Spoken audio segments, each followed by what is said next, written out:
Hi all, welcome back to our channel. ഇന്ന് നമ്മുടെ recipe കിഡിലും taste ആയിട്ട് തയ്യാറാക്കി എടുക്കാൻ പറ്റുന്ന കുസ്ക ബിരിയാണിയുടെ റെസിപ്പിയാണ് കേട്ടോ.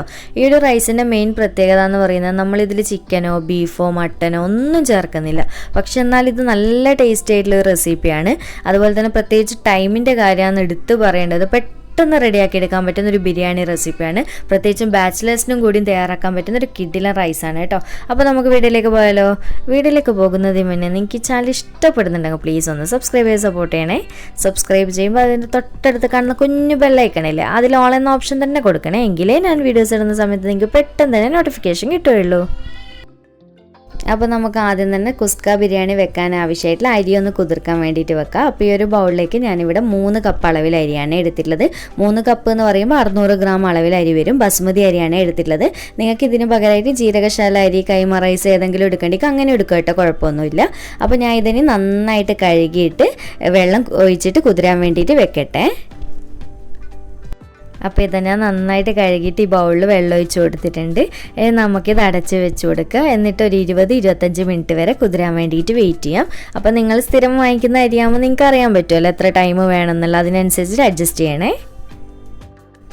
അടുത്തത് ഇതാ ഞാനൊരു പാൻ വെച്ച് കൊടുത്തിട്ടുണ്ട്. പാൻ ചൂടായി വരുന്ന സമയത്ത് നമുക്കിതിലേക്ക് 2-3 ടേബിൾ സ്പൂണോളം ഓയിൽ ഒഴിച്ച് കൊടുക്കുക. സൺഫ്ലവർ ഓയിലാണ് എടുത്തിട്ടുള്ളത്. ഇപ്പം നമ്മുടെ ഓയിൽ അത്യാവശ്യം ചൂടായി വന്നിട്ടുണ്ട്. ഇനി ഇതിലേക്ക് ഞാൻ 4 ഗ്രാമ്പു ഇട്ട് കൊടുക്കുന്നുണ്ട്. അതുപോലെ തന്നെ ഒരു ചെറിയ പീസ് അളവിൽ പട്ടയും കൂടി ഇട്ട് കൊടുക്കുന്നുണ്ട്. ഒരുപാട് കൂടണ്ട കേട്ടോ, അന്നേരം ഭയങ്കരമായിട്ട് കുത്തൽ വരും, നമ്മുടെ ബിരിയാണിക്ക് ഫ്ലേവർ കൂടിപ്പോവും. അടുത്തത് നമുക്കിതിലേക്ക് ഒരു 10-15 ചെറിയ ഉള്ളി ഇതുപോലെ ഒന്ന് കട്ട് ചെയ്തിട്ടോ അല്ലെങ്കിൽ കട്ട് ചെയ്യാതിട്ടാലും കുഴപ്പമൊന്നുമില്ല. അടുത്തത് ഒരു ബോൾ വെളുത്തുള്ളി എടുത്തിട്ടുണ്ട്. അതും കൂടി ഇതിലേക്ക് ഇട്ട് കൊടുക്കുക. ചതക്കൊന്നും വേണ്ട കേട്ടോ, ഡയറക്റ്റ് എല്ലാം ഇതുപോലെ തന്നെ എടുത്തു കൊടുത്താൽ മതി. പിന്നെ ഒരു ചെറിയ പീസ് അളവിൽ ഇഞ്ചിയും അതുപോലെ തന്നെ എരിവിന് ആവശ്യമായിട്ടുള്ള പച്ചമുളകും കൂടി ചേർത്ത് കൊടുക്കുക. എരിവ് നോക്കിയിട്ട് നിങ്ങൾ ചേർത്ത് കൊടുത്താൽ മതിയേ. ഇനി നമുക്കിതെല്ലാം ചേർത്തതിന് ശേഷം നന്നായിട്ട് വഴറ്റി കൊടുക്കുക. ഒരു ലോ ടു മീഡിയം ഫ്ലെയിമിലിട്ടിട്ട് തന്നെ വഴറ്റിയെടുത്താൽ മതി. നല്ല സ്മെല്ലൊക്കെ വരും കേട്ടോ. ഇത് വഴന്ന് വരുമ്പോൾ ചെറുതായിട്ട് കളറൊക്കെ മാറി വരുന്നവരെ തന്നെ വഴറ്റിയെടുക്കണേ. ഇപ്പോൾ ഇതാ നമ്മുടെ ഉള്ളിയും പച്ചമുളകും വെളുത്തുള്ളി ഇഞ്ചിയും ഒക്കെ നന്നായിട്ട് വഴന്ന് വന്നിട്ടുണ്ട്. ചെറുതായിട്ട് കളറൊക്കെ മാറി വന്ന കണ്ടില്ലേ. ഇനി നമുക്ക് ഇതിലേക്ക് ഒരു വലിയ തക്കാളി ഇതുപോലെ ചെറുതായിട്ട് കട്ട് ചെയ്തിട്ട് ചേർത്ത് കൊടുക്കാം. അപ്പോൾ ഇതിലേക്ക് ഞാൻ കുറച്ച് ഉപ്പും കൂടി ചേർത്ത് കൊടുക്കുന്നുണ്ട്. എന്നിട്ട് നമുക്ക് തക്കാളി നന്നായിട്ട് വഴന്ന് കിട്ടുന്നവരെ വെയിറ്റ് ചെയ്യാം. അതുപോലെ തന്നെ ഈ ഒരു കുസ്ക ബിരിയാണിക്കുള്ള മെയിൻ ടേസ്റ്റ് എന്ന് പറയുന്നത് ഈ ഒരു മസാലയുടെ ടേസ്റ്റാണ് കേട്ടോ വരുന്നത്. ഇപ്പോൾ ഇതാ നമ്മുടെ തക്കാളി കണ്ടില്ല നന്നായിട്ട് വെന്ത് ഉടഞ്ഞിട്ടുണ്ട്.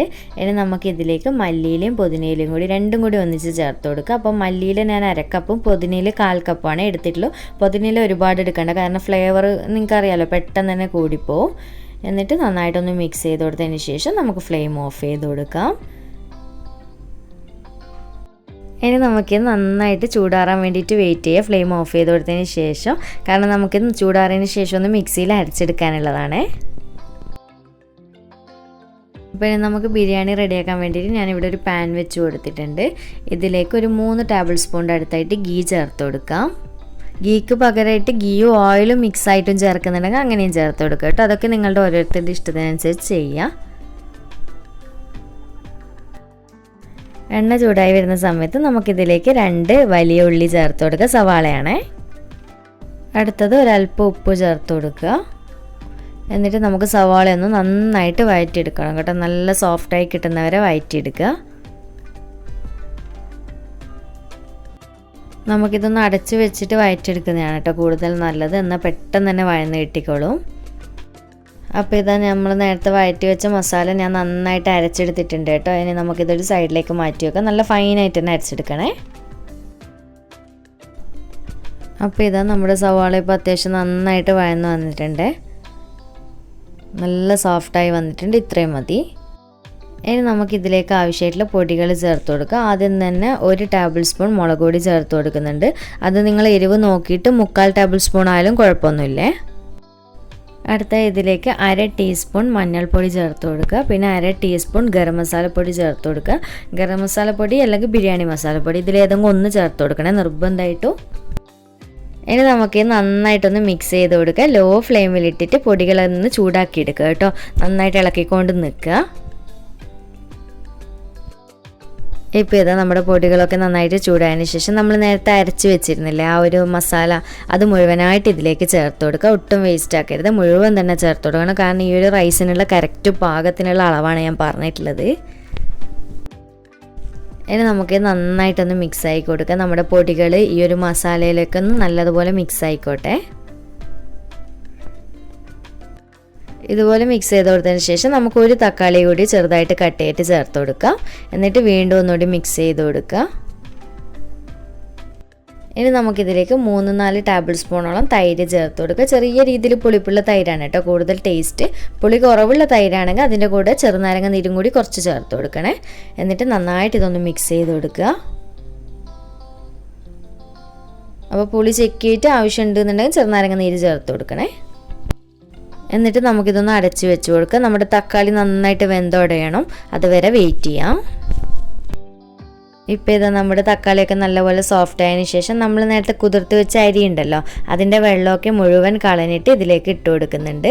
അതുപോലെ തന്നെ ഒരു കാര്യം പ്രത്യേകം ശ്രദ്ധിക്കുക, കുതിർത്ത് വെച്ചതിന് ശേഷം അരി പിന്നീട് കഴുകാൻ പാടില്ല. കാരണം അരി പൊട്ടിപ്പോവും. അപ്പോൾ നമ്മുടെ റൈസിൽ കിടന്നിട്ട് കുഴഞ്ഞ പോലെ ആയിപ്പോവും. ഇനി അരി ഇട്ട് കൊടുത്തതിന് ശേഷം പതുക്കെ നന്നായിട്ട് മിക്സ് ചെയ്ത് കൊടുക്കുക. ഒരുപാട് നമ്മൾ ഹറിബറി ആയിട്ട് ഇളക്കി കൊടുക്കാൻ പാടില്ല. എന്താണെന്ന് വെച്ച് കഴിഞ്ഞാൽ അരി കുതിർന്നിട്ടുള്ള അരിയല്ല, അപ്പോൾ പൊട്ടിപ്പോകാൻ ചാൻസ് ഉണ്ട്. അപ്പോൾ നല്ലൊരു മൊഞ്ചി കിട്ടില്ല നമ്മുടെ ചോറിന് കേട്ടോ. അതുകൊണ്ടാണ്. അപ്പോൾ ഇതുപോലെ ഒന്ന് നല്ല പതുക്കെ ഒന്ന് നന്നായിട്ട് മിക്സ് ചെയ്ത് കൊടുക്കുക. നമ്മുടെ അരിയിൽ നമ്മുടെ മസാലയൊക്കെ ഒന്ന് പിടിച്ച് കിട്ടിട്ട് ഒരു 1-2 മിനിറ്റോളം ഇതുപോലെ ഒന്ന് മിക്സ് ചെയ്ത് കൊടുക്കുക. ഇപ്പോൾ ഇതുപോലെ ഞാൻ മിക്സ് ചെയ്ത് കൊടുത്തതിന് ശേഷം ഞാൻ ഇതിലേക്ക് വെള്ളം ഒഴിച്ചു കൊടുക്കുന്നുണ്ട്. പച്ചവെള്ളമാണ് ഒഴിച്ചു കൊടുക്കുന്നത്. അപ്പോൾ ഞാനിവിടെ ഒഴിച്ചു കൊടുത്തിട്ടുള്ളത് 4.5 കപ്പ് അളവിൽ വെള്ളമാണ് കേട്ടോ. അപ്പോൾ 1 കപ്പ് അളവിന് 1.5 കപ്പാണ് വെള്ളം വേണ്ടത്. അതുകൊണ്ട് ഞാൻ 3 കപ്പ് എടുത്തത് കൊണ്ട് 4.5 കപ്പ് വെള്ളമാണ് ഒഴിച്ചു കൊടുത്തിട്ടുള്ളത്. എന്നിട്ട് നന്നായിട്ടൊന്ന് മിക്സ് ചെയ്ത് കൊടുക്കുക. എന്നിട്ട് ഉപ്പ് ആവശ്യമുണ്ട് എന്നുണ്ടെങ്കിൽ ചെക്ക് ചെയ്തിട്ട് കൊടുക്കണേ. അപ്പോൾ ഞാൻ ഉപ്പൊക്കെ ചെക്ക് ചെയ്തിട്ടുണ്ടായിരുന്നു. ഇനി നമുക്കിത് അടച്ച് വെച്ച് കൊടുക്കുക. ഇനി ഈ വെള്ളവും അരിയൊക്കെ ചേർന്നിട്ട് ഒന്നിച്ചൊന്ന് തിളച്ച് വരട്ടെ നന്നായിട്ട്, അതുവരെ വെയിറ്റ് ചെയ്യാം. ഇപ്പോൾ ഇതാ കണ്ടില്ല, നമ്മുടെ വെള്ളവും അരിയൊക്കെ നന്നായിട്ട് തിളച്ച് വന്നിട്ടുണ്ട്. ഇനി നമുക്ക് ഫ്ലെയിം കുറച്ച് വെച്ച് കൊടുക്കുക. നന്നായിട്ട് മിക്സ് ചെയ്ത് കൊടുക്കുക. ഇനി നമുക്ക് മുഴുവനായിട്ട് റൈസ് ഇതിൽ കിടന്ന് വേവേണ്ടത് തീ കുറച്ച് വെച്ചിട്ടാണ് കേട്ടോ. പ്രത്യേകം ശ്രദ്ധിക്കണം, ഒട്ടും കൂട്ടാൻ പാടില്ല, എങ്കിൽ പെട്ടെന്ന് വേവാതെ അടിക്ക് പിടിക്കാൻ ചാൻസ് ഉണ്ട്. അപ്പോൾ അടച്ച് വെച്ച് കൊടുക്കുക. തീ കുറച്ചിട്ട് നന്നായിട്ട് വേവിച്ചെടുക്കുക. അപ്പോൾ ഇടയ്ക്കൊന്ന് അടുപ്പ് തുറന്നിട്ട് ഇളക്കി കുറച്ച് തിരിച്ചും മറിച്ചൊക്കെ ഇട്ട് കൊടുത്തതിന് പെട്ടെന്ന് തന്നെ വെന്ത് കിട്ടും.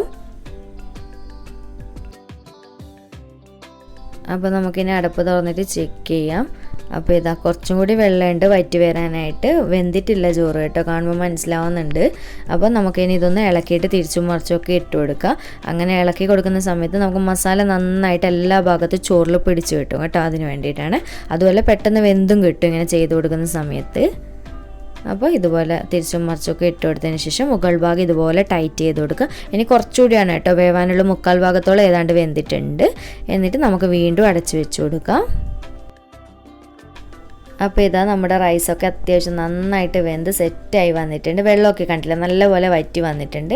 അപ്പോൾ നിങ്ങൾക്ക് ഇതുപോലെ തിരിച്ചും മറിച്ചൊക്കെ ഇട്ട് കൊടുക്കുമ്പോൾ ചെറിയ രീതിയിലൊരു വെള്ളം പോലെ ഉള്ളതുപോലെ ഫീൽ ചെയ്യുമല്ലോ, ഒന്ന് എന്താ പറയുക കുഴഞ്ഞ ഫീലിംഗ് ഉണ്ടാവും കേട്ടോ. അപ്പോൾ അങ്ങനെ വരുന്ന സമയത്ത് നിങ്ങൾ ടെൻഷൻ അടിക്കേണ്ട ആവശ്യമില്ല. ഇപ്പോൾ നമ്മൾ ഫ്ലെയിം ഓഫ് ചെയ്ത് വെച്ച് കൊടുക്കുക. എന്നിട്ടൊരു 10-20 മിനിറ്റ് കഴിഞ്ഞിട്ട് ഇത് സെർവ് ചെയ്യാൻ വേണ്ടിയിട്ട് ഉപയോഗിക്കുക കേട്ടോ. എങ്കിലും നമുക്ക് നല്ല പെർഫെക്റ്റ് ആയിട്ട് ചോറൊക്കെ സെപ്പറേറ്റ് ആയിട്ട് കിട്ടും. ചൂടോടെ കാണുമ്പോൾ എപ്പോഴും ഈ ഒരു കുസ്ക ബിരിയാണി കുഴഞ്ഞ പോലെ ആയിരിക്കും കേട്ടോ, പറ്റി നിൽക്കുന്ന രീതിയിലാണ് കാണുക. അപ്പോൾ ലാസ്റ്റ് നമുക്ക് ഫ്ലെയിം ഓഫ് ചെയ്ത് കൊടുക്കുന്ന തൊട്ട് മുന്നേയായിട്ട് ഇതുപോലെ 2 ടേബിൾ സ്പൂൺ നെയ്യ് ചേർത്ത് കൊടുക്കുക. അതുപോലെ തന്നെ ഇതിൻ്റെ മുകളിലായിട്ട് കുറച്ച് മല്ലിയിലയും കൂടി ഇട്ട് കൊടുക്കുക. എന്നിട്ട് നന്നായിട്ട് മിക്സ് ചെയ്ത് കൊടുത്തതിന് ശേഷം മാത്രം ഫ്ലെയിം ഓഫ് ചെയ്ത് കൊടുക്കുക. ഇനി മെല്ലെ ഒന്ന് ഇതുപോലെ മിക്സ് ചെയ്ത് കൊടുക്കുക. അപ്പോൾ ഈ ഒരു നെയ്യും മല്ലിയിലൊക്കെ ലാസ്റ്റ് ചെയ്യുന്ന സ്റ്റെപ്പ് നിർബന്ധമായിട്ടും ചെയ്യണേ, കാരണം ഒരു പ്രത്യേക ടേസ്റ്റ് കൂടുതൽ കിട്ടും നമ്മുടെ കുസ്ക ബിരിയാണിക്ക്. അപ്പോൾ ഇതുപോലെ മിക്സ് ചെയ്ത് കൊടുത്തതിന് ശേഷം നമുക്കിതിനെ അടച്ച് വെച്ച് കൊടുക്കുക. എന്നിട്ട് ഒരു 20 മിനിറ്റ്, ഒരു അരമണിക്കൂറൊക്കെ കഴിഞ്ഞതിന് ശേഷം മാത്രമേ ഞാൻ സെർവ് ചെയ്യുന്നുള്ളൂ, എങ്കിലേ ശരിക്കുള്ള പെർഫെക്ഷനിങ് വരുള്ളൂ.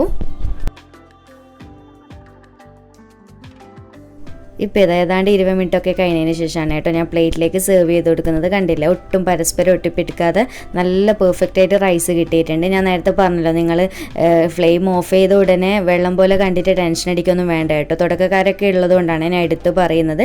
ഒരു ടെൻഷൻ്റെ ആവശ്യമില്ല. കുറച്ച് സമയം കഴിഞ്ഞാലാണ് ശരിക്കുള്ള ഒറിജിനൽ പെർഫെക്ഷൻ കിട്ടുള്ളൂ കുസ്ക ബിരിയാണിക്ക്.